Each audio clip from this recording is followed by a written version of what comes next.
This program contains graphic violence and sexual situations. Viewer discretion is advised. A college town is paralyzed with fear when young female students begin disappearing at a rate of about one a month. Authorities are trying to count the bodies and figure out who did this. Their remains are discovered in remote areas, each one having been beaten, killed, and raped, often in that order. Evil comes in many, many different packages. Over 4 terrifying years, more than 30 young women are murdered by America's most notorious killer. Every news organization across the country was now interested in Ted Bundy. There was such an onslaught of publicity and attention. He was so normal, but he had these demons.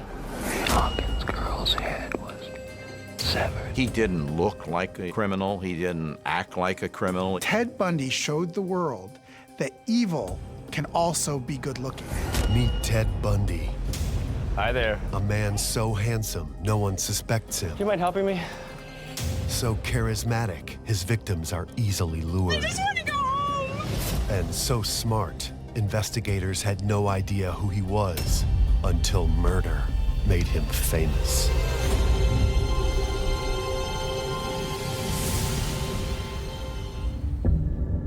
Ted Bundy was one of the most prolific and violent serial killers in American history. The psychopath with movie star good looks would prove to the world that not even jail could contain his murderous obsession. And his relentless rampage would redefine the face of evil. Ted Bundy had a profound effect on our popular culture and on our movies. Whole genres of horror films have come from the Ted Bundy story. Ted Bundy was even portrayed by People magazine's Sexiest Man Alive, Mark Harmon, in NBC's blockbuster TV movie, The Deliberate Stranger. When you hear the name Ted Bundy, you think of one of the most evil men in American history, and also one of the most fascinating. Ted Bundy was born November 24th, 1946, believing his maternal grandparents were his parents and his mother was his sister. He was being raised to believe that his mother was actually his older sister. It was lie upon lie from the time he was very, very young. But rumor has it, that isn't the only skeleton in Ted's closet. Although unconfirmed, it has also been suggested that his grandfather may in fact be Ted's biological father. If true, that would make Ted the product of incest. But it wasn't until the age of 15 that Ted learned the truth about his parentage. He stumbled across some documents that told him that everything that he thought was true had been a lie. The woman he thought was his sister is really his mother. She lies about it for 15 years. That's enough to sort of question your love for your mother, I would think. Ted spends the rest of his adolescence trying to overcome the embarrassment of his illegitimate background. So when he enrolls in the University of Washington in Seattle, it's Ted's chance at a fresh start. He becomes involved in local politics and falls in love with a pretty young co-ed named Stephanie. Stephanie has dark hair parted down the middle, an attribute that all of Ted Bundy's future victims will share. He had a good future. He was interested in politics. He worked in one of the campaigns, the Republican governor, I believe it was. You could certainly enjoy having a beer with him and talking politics or whatever. Hey, it's on me, it's on me.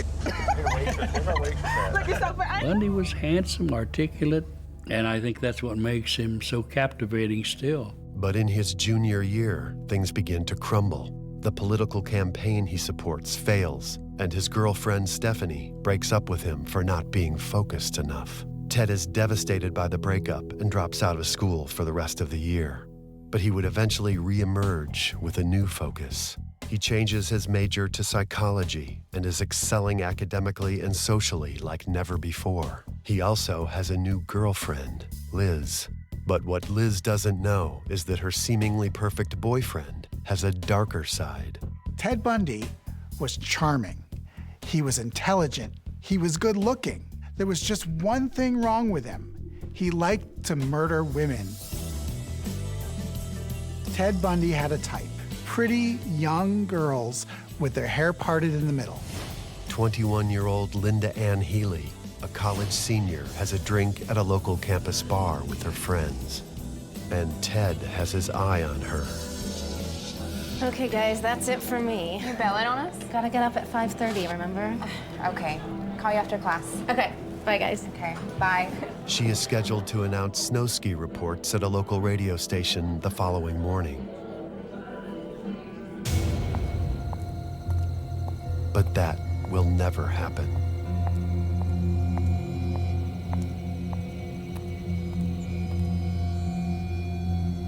Linda Ann Healy was last seen in her room in a house at the University of Washington, where there were 5 women that lived at this house. At approximately 10 p.m., she gets ready for bed. Linda Ann Healy was not alone. There were people sleeping in the next room. She was really as safe as she could possibly be. Quietly, Ted Bundy enters the home.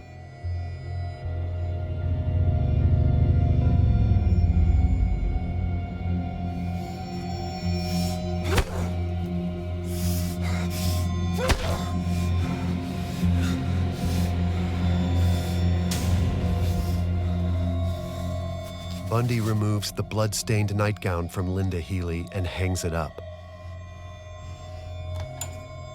He then takes time to redress her. He wraps her in a sheet, puts the bloody pillowcase over her head, and neatly remakes the bed. He took her body out while people slept in the next room. Hours later, when she doesn't show up to the radio station, they call, and that's the first time anybody notices that she's been missing. No, this isn't Linda. This is Kelly, her roommate. No, I don't know where she is. But then when the police came, they discovered blood on the pillow, blood on the top sheet, blood on a nightgown in the closet. So they had quite a bit of evidence that something had happened there. No body is ever recovered. Dental records will identify Linda from a jawbone found months later. Just her jawbone. Nothing else. College girls were probably easier to pick up because they're willing to give people a chance more than someone on the street, maybe. And he looked like he could have been a young professor almost. And Ted Bundy was extremely creative as he finds ways to lure women. But he's only getting started. Georgianne Hawkins, a freshman at the University of Washington, is approaching the alley behind her sorority house.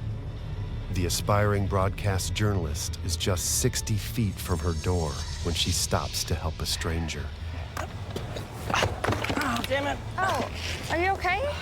Yeah, thanks. It's just, would you mind giving me a quick hand? Yeah, sure. You know, it's just hard to carry these things with these crutches, you know? Yeah. Would you, my car's right over there. Do you mind helping me? No, not at all. Just right here? Yeah. Sure. I'm Ted, by the way. I'm Georgianne. My friends call me George. This is very kind of you, George. No problem. Thank you. She went as far as his Volkswagen Bug, carrying some of his books that he had dropped. That's the thing, that Ted Bundy's victims were good people, upstanding college girls who were willing to be helpful. Where would you like these? In the passenger seat, please. Sure. Oh, well, there is no passenger seat. He'd often bludge them to get them to where he could take them somewhere. He could take out the front seat, and that way he could put a body where the seat would go. It was an unlikely vehicle to be used by a serial killer. But then again, Ted Bundy wasn't your average serial killer. But while Ted is driving out of town, Georgianne wakes, incoherently speaking about her Spanish class. Spanish test tomorrow. Are you my tutor? Shut up. Georgianne being conscious was not part of Ted's plan.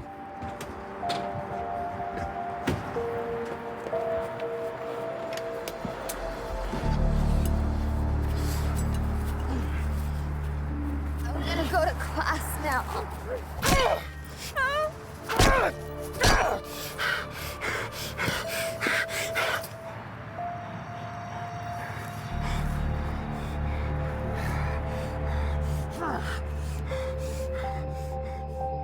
Georgianne's body has never been found.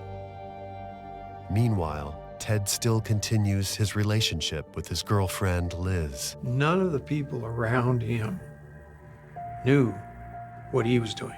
There wasn't any chance that somebody would come along that knew anything. And he knew that. 1 month after the murder of Georgianne Hawkins, Ted Bundy arrives at Lake Sammamish State Park in Issaquah, Washington. 23-year-old Janice Ott, who had recently moved to the area to take a job helping children, is sunbathing near the shore. Excuse me.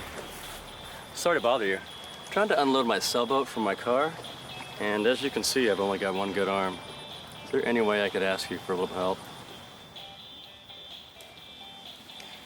You have a sailboat? Oh yeah, it's a real beauty. Kind of like you. Oh, you're smooth. Come on, just a matter of untying a line.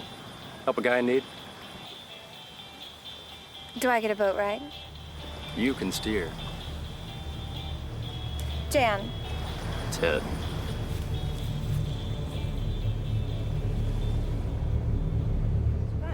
It is. Here we are. Where's the boat?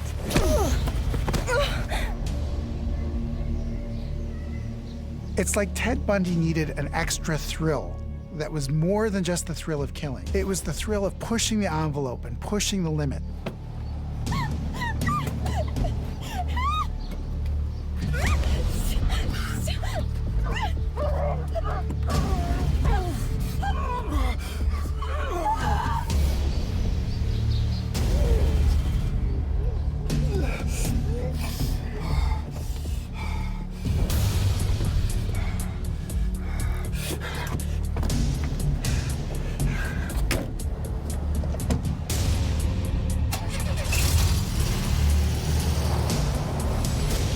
Janice Ott, like many of Bundy's victims, would eventually be beheaded.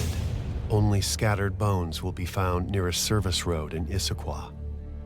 Just hours later, Bundy returns to the same lakeshore and approaches 18-year-old Denise Naslin, who has stepped away from a picnic with friends to use the restroom. Excuse me, hi. Sorry to bother you. I'm just trying to unload my sailboat from my car. And as you can see, I've only got one good arm. Denise's jawbone and her femur would also be found near Issaquah. But it is at Lake Sammamish where Ted Bundy makes his first mistake. There were a group, say, of 3 other women on the beach. One of those women overheard her say, "Hi, I'm Jan," and he said, "Hi, I'm Ted." The witnesses also see his car. Later, they will tell police about a man named Ted and his beige-colored Volkswagen Beetle. 2 or 3 people heard him say who he was. So now this mysterious killer has a name, Ted. He has a vehicle, a Volkswagen Bug. Police released a composite sketch of Ted Bundy, and they set up a special tip line. So once the composite sketch was out, the tips started rolling in. And one person in particular recognized that face and recognized that name. Ted's girlfriend, Liz, reads the news reports that have Washington women in a panic. 8 women have gone missing in as many months, and no one knows where this killer will turn up next. But Liz thinks she has an idea. The more Liz thinks about it, the less normal her boyfriend really is, and the creepier he is. He stays up all night. He doesn't tell her where he's been. He's not interested in sex unless it's bondage, and if she doesn't want to participate in bondage, he gets angry. She called police and said, "I think I know who the killer is." There's a guy that I'm sort of dating, and, well, he fits the description of the drawing you've been circulating in the papers. Theodore Bundy, but he goes by Ted. B-U-N-D-Y. And The call goes on a list of police tips. It is one of 200 coming in every day that keep the police busy. Meanwhile, 2 grisly crime scenes are discovered east of Seattle, one in the town of Issaquah, the other on Taylor Mountain. Nowhere in the history of King County or Washington State had there ever been 2 crime scenes like these. 4 skulls, or skull parts, are found on Taylor Mountain, and no other bones were found. There were no backbones, there were no rib bones, there were no leg bones, no arm bones, nothing. The word is that both you and Seattle police are proceeding on the assumption that there are more bodies out here. As a young detective in 1974, Robert Keppel leads the search that begins with the disappearance of Linda Ann Healy. Somewhere he disposed of all of the clothing, purses, any of the stuff that belonged to any of the victims is gone. What was this man capable of? He could be anywhere. There were more questions than were answered when they found it. What we did have were victims that had been stabbed. Other victims had head damage. This was something that was a habit for him, was a compulsion for him. And there's nothing scarier than that. Authorities determine that there are at least 8 victims. The main function of the investigation was to see if there were other cases that may be related. Police assemble a list of 100 men who go by Ted and possess other possible traits linking them to the crimes in Washington. They investigate the names alphabetically, with Bundy as number 7. But Ted Bundy is no longer in Washington state. Ted Bundy has moved on. He's in law school in Utah. He's living his life there. The killings stopped in Seattle, and then they started in Utah. No less than 3 young victims are abducted and murdered in Utah, including 17-year-old Lori Aim, whose parents called her a gentle, free spirit. Hi there. Hi.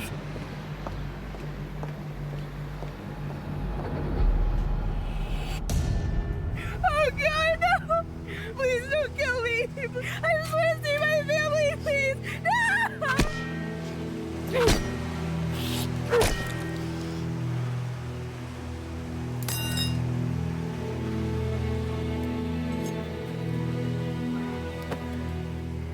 Years later, Bundy will confess to the Utah murders and tell investigators about a morbid interest in the bodies. He changes their clothes, has sex with them, and even takes pictures for trophies. So for Ted Bundy, the thrill kept going long after the murder, knowing that he could go back anytime he wanted. Obviously, this guy was driven by forces that you and I and most people don't have. He didn't look like a criminal. He didn't act like a criminal. He knew how to do the right things to appear the right way. As he continues to go unnoticed, Ted Bundy has evolved into the perfect killing machine. Near Salt Lake City, Ted stalks 18-year-old Carol Durant at a strip mall. He writes down her license plate number, then approaches her as she leaves. Excuse me, ma'am. Is your license plate KAD L32? Yeah. I'm Officer Roseland. Someone was trying to break into your car. They did? Yes, we have a physical description, but you'll need to fill out a police report so we can pursue the matter. How do I do that? I can take you to the police department. It's right up the street.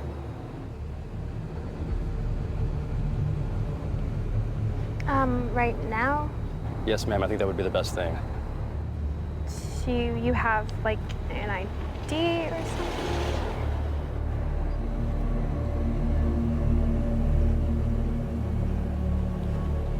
This way.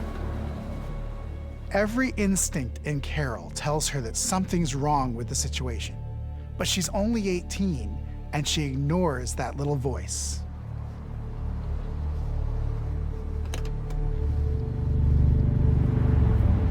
This is your car? It's an undercover vehicle.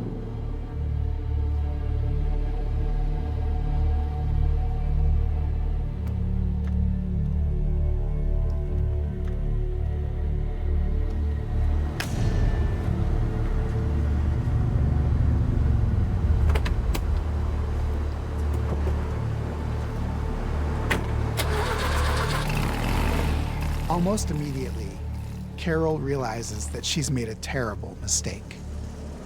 Are you sure we're going the right way?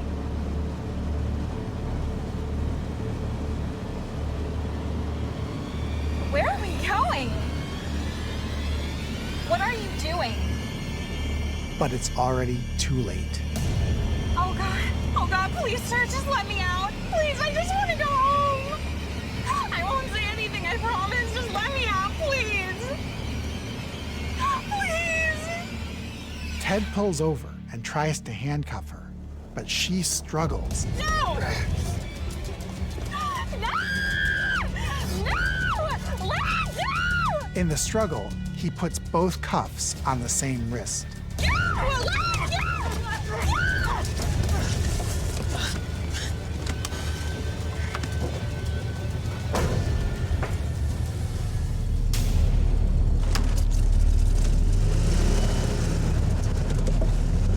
Carol DeRanch does what dozens of other women failed to do. She escapes from Ted Bundy. Carol goes to the police, and now, for the first time ever, they have an eyewitness account that tells how Ted Bundy hunts these women and what he does once he's got them. Meanwhile, back in Washington State, Elizabeth Klepfer is convinced her boyfriend is the killer. But detectives have no physical evidence linking him to any murder. Ted visits her, and she spends one terrifying week with the man she is convinced is a killer. She even wakes to find him secretly examining her body at night.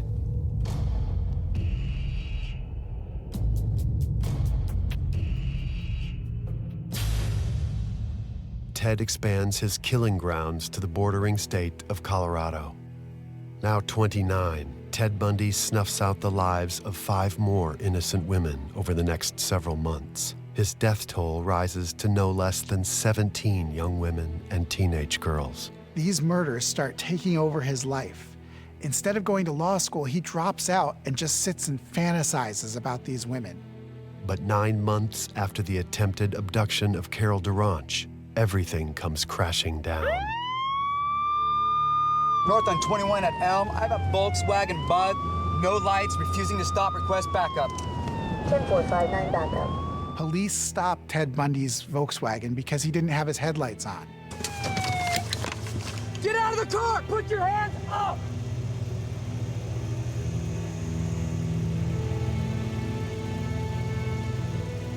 The cops decide to search the car, and what they find is chilling. They find a ski mask, they find handcuffs, they find pantyhose, they find a bunch of other things that are very incriminating. Look, it's like I told the officer that arrested me. It's not illegal to possess those items. I have absolutely nothing to hide. Police find more suspicious items in Bundy's Utah apartment, but somehow miss Ted's collection of Polaroid photographs containing graphic images of his victims after death. And then police remember Carol DeRanch, who had been kidnapped 9 months earlier. So they set up a lineup, and she picks him out instantly. She says, "This is the man who attacked me and tried to kill me." Police charge Bundy with kidnapping and assault in the DeRanch case. Bail is set at $100,000, but it is later lowered to just $15,000. It's an open and shut case. There's physical evidence, and there's even an eyewitness. Carol DeRanch was a very good witness. Everybody thought she might have had the wrong person, but she didn't, and she stuck to it. Word starts to spread about Ted Bundy, and other police start looking into cases that they have going on. Investigators at Bundy's original hunting ground, Washington State, get wind of the Utah arrest and begin to connect the dots. What are the chances that there can be all these murders in Seattle, they can stop, and then start in Utah? Investigators from 2 states interview Liz and discover more disturbing details about her boyfriend. He has these things, and I don't understand why he has them. What kinds of things? Well, like crutches, for one, and a plaster of Paris. Plaster of Paris? Yeah, like to make a cast. And he has a hatchet or something under his car seat. Let's see. Almost a year and a half since Carol DeRanch's attempted abduction, Ted Bundy is found guilty of aggravated kidnapping and is sent to Utah State Prison. And soon, word spreads all the way to Aspen, Colorado, and Ted Bundy is brought there to face a murder charge. A young woman named Karen Campbell had been murdered in Aspen, Colorado. When police searched Ted Bundy's car, they found a map that had an X on the same resort where Karen Campbell had been staying. They found credit card receipts that put him there at the same time that she was there. And most damning of all, they found one of her hairs in his car. Sure, I get angry. Very, very angry and indignant. I don't like being locked up for something I didn't do, and I don't like my liberty taken away, and I don't like being treated like an animal, and I don't like people walking around and ogling me like I'm some sort of weirdo, because I'm not. Having been in jail for more than a year, Ted convinces guards to let him study in a law library during a court recess. He is alone for less than 60 seconds, but is able to jump out of an open second-story window and escape into the Aspen Mountains. Ted Bundy is now on the run. He heads to Crested Butte, Colorado, but gets lost. 6 days after his escape, Bundy steals a car, but by now he's hungry, sleep-deprived, and has injured his leg. Police officers spot a vehicle driving erratically. The officer recognizes him. Can you get out of the car, please? Why? Because he had been assigned to the duty of guarding Ted Bundy and had fed him breakfast. Not long after his second arrest, Bundy is charged in the murder of Karen Campbell. But he has little intention of staying behind bars. Just 7 months later, the 31-year-old Bundy escapes again, this time through a vent in his jail cell. News media explodes, spreading panic and fear across the western United States. A depraved killing machine once again walks the streets. Every news organization across the country was now interested in Ted Bundy, this young, charming, smart guy who had killed these beautiful women, and now he's on the loose. Nobody knows where he is. Is he in your neighborhood? He could be. Ted Bundy was rather careful. He thought he was rather smart, and he was. And he tried very hard to conceal his identity in every way that he could. He was brilliant and really operating at genius level. Ted Bundy heads south, where he will unleash a murderous fury unprecedented in the annals of crime.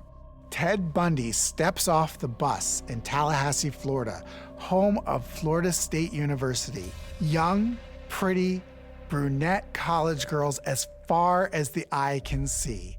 Ted Bundy has hit the promised land. He's like a kid in a candy store. Ted Bundy really was so far away from us that it was somewhat not relevant. When you see they're up in Seattle or the state of Washington, it didn't seem to be the kind of thing that we would key in on. But Ted Bundy has melted into the college crowd of Tallahassee, Florida, and has singled out the Chi Omega sorority as his personal house of horrors. A group of us had gathered in my room, and we were chatting and, catching up on the news and just enjoying one another. And then one by one, we would turn in. It was a very, very cold night. And sometimes that deadbolt lock and the combination lock would stick and it would not retract back into the door jamb. And so just luck. Bundy enters the sorority house through a back door. He secures a wood club wrapped in cloth, quietly climbs the stairs, and enters the room of 21-year-old Margaret Bowman.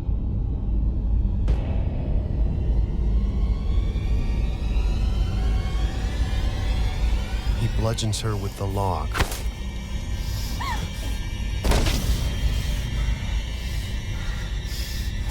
And strangles her with a nylon stocking.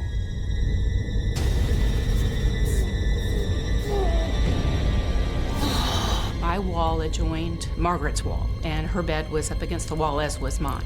I was roused, awakened by hearing something. But Diane falls back asleep. Police believe 21-year-old Lisa Levy was likely Bundy's next victim.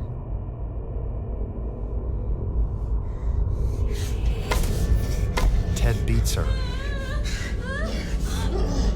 strangles her, then viciously bites her, tearing off parts of her body with his teeth. Bite mark evidence will later be used at his trial.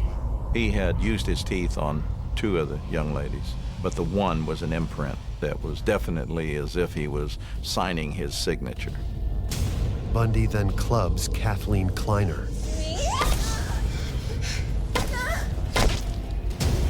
and beats roommate Karen Chandler.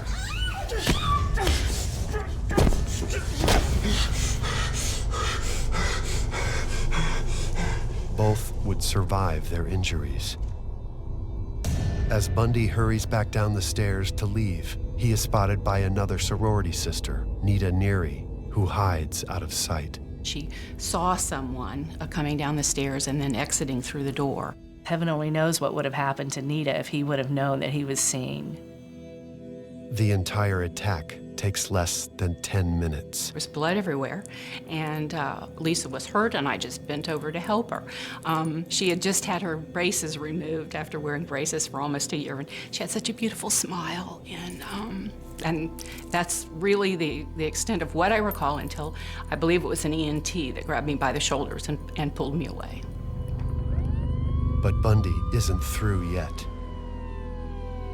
Just minutes after his slaughter at the sorority house, he moves down the street and breaks into the apartment of 21-year-old dance student Cheryl Thomas.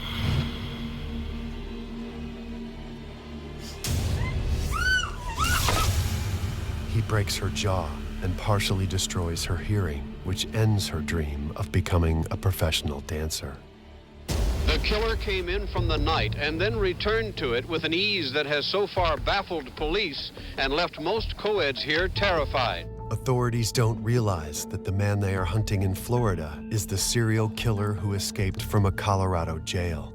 I'd rather say we've got a very disturbed, sick individual. And his most disturbing act is yet to come. 3 weeks after the Chi Omega sorority house, Ted Bundy has one more kill, and it's the worst one he'll ever do. Her name is Kimberly Leach, and she is a 12-year-old student on her way back to class in Lake City, Florida. It will be 2 months before her remains are returned to her family. We don't know how many murders Ted Bundy committed, but we know which one took him down. The murder of Kimberly Leach was the one that ultimately sent him to the electric chair. So now Ted Bundy thinks it's time to leave Tallahassee, time to leave Florida entirely. So he steals another Volkswagen and heads towards Alabama. Bundy's suspicious behavior catches the attention of a local officer. It was just more of a chance encounter than anything else. One of the Pensacola police departments just happened to see an automobile drive behind a business and decided to stop him.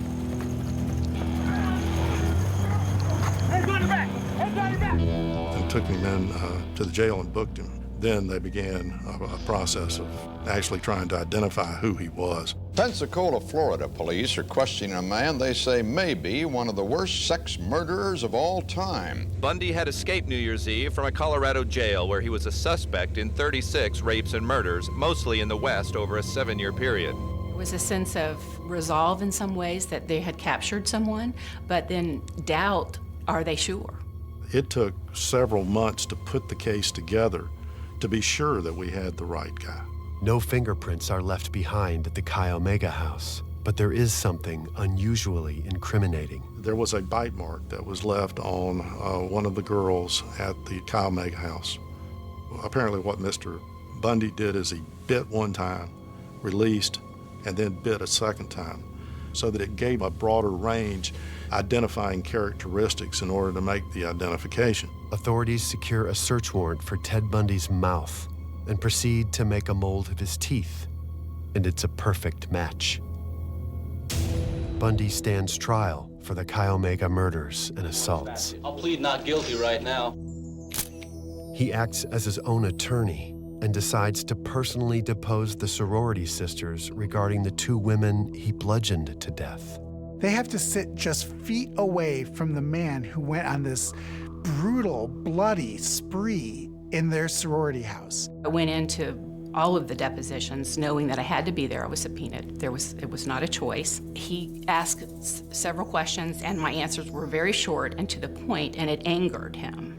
And that's when he hit his fist against the table and stood up. And I said to myself, I remember, he's in shackles, I'm not.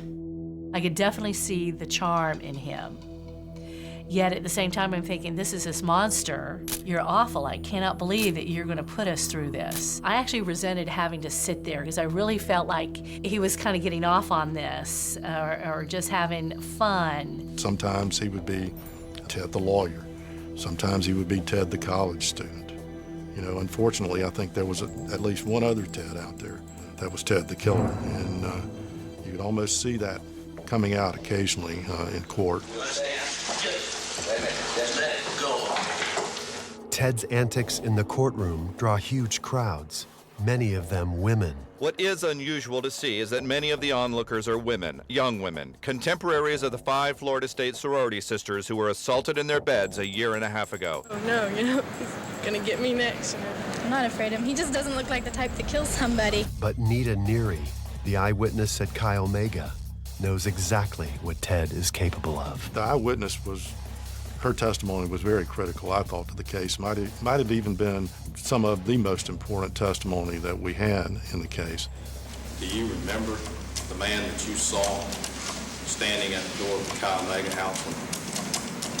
Do you? Yes, I do. Would you point him out, please? Nita identifies Ted Bundy as the man leaving her sorority house that night. With overwhelming evidence, Ted Bundy is found guilty of the Chi Omega murders and is sentenced to death. This court, independent of, but in agreement with, the advisory sentence rendered by the jury, does hereby impose the death penalty upon the defendant, Theodore Robert Bundy. Judge Cowart then stuns the courtroom with his parting words to Ted Bundy. You're a bright young man. You made a good lawyer. I'd love to have you practice in front of me, but you went another way, partner. 6 months later, 33-year-old Ted Bundy is found guilty for the abduction and murder of 12-year-old Kimberly Leach, and once again is sentenced to death. Ted awaits his execution at a Florida state prison when he suddenly begins to reveal the details of his horrific crimes. Even behind bars, Ted Bundy was trying to control the situation. He was trying to stay his execution by giving police details of women who he had killed, where their bodies were, what he had done to them. Ted sits down with Detective Robert Keppel and begins his confession. That's when I found out about what killers really knew. Starting with the murder of 18-year-old Georgianne Hawkins. And about halfway down the block, I encountered her and asked her to help me carry the briefcase. Basically, when I reached the car, what happened was I knocked her unconscious with the crowbar. And I handcuffed her and put her in the passenger side of the car and drove away. At this point, she was quite lucid, talking about things. It's funny, it's not funny, but it's odd, the kinds of things people say under those circumstances. She had a Spanish test the next day, and she thought that I had taken her to help tutor me for a Spanish test.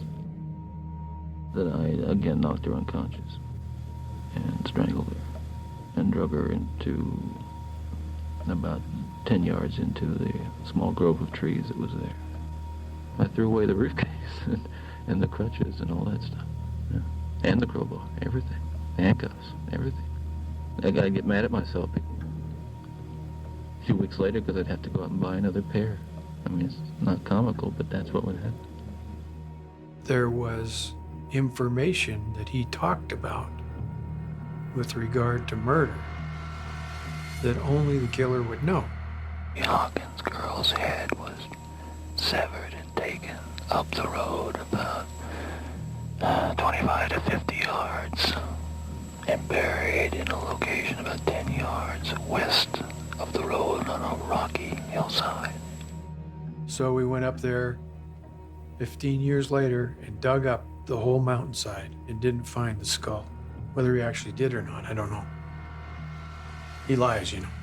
But this wasn't the only meeting between Bundy and Keppel. Years before his execution, Bundy volunteered to assist Robert Keppel in forming a criminal profile for the then-at-large Green River serial killer. Even though it will be 17 years before the Green River killer is brought to justice, the story of Bundy and Keppel's collaboration inspires Thomas Harris to write a series of books which would go on to establish one of the world's most iconic films, The Silence of the Lambs, borrowing elements directly from Bundy's own habits.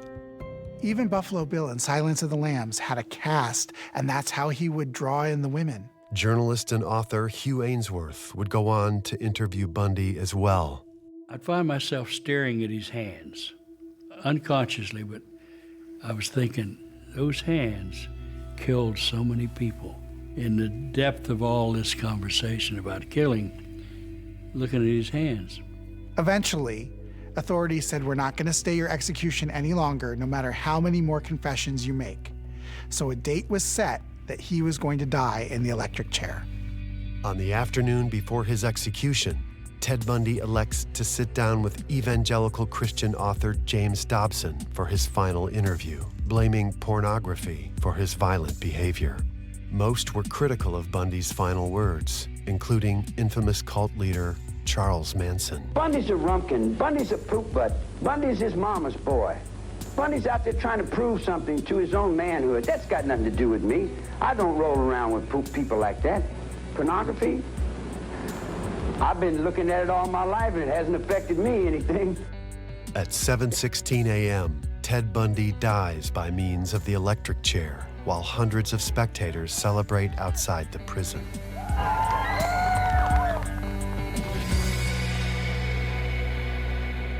Heart just went out to the Bowmans and to Mrs. Levy that, you know, there's not this sense of joy or necessarily relief, but there is this resolution that he will not hurt anyone else. Lisa was so vivacious and just loved life, and Margaret was more prim, more proper, very different. I think they would want to be remembered for, you know, the intelligent young women that they both were. Everything we know about serial killers was turned on its head when we saw that he wasn't the creepy man in the raincoat, but he was the law student, the handsome guy in the polo shirt, the guy driving the little car. He can be a murderer too. Evil comes in many, many different packages, and sometimes tied in a very pretty bow, and you just have to be aware.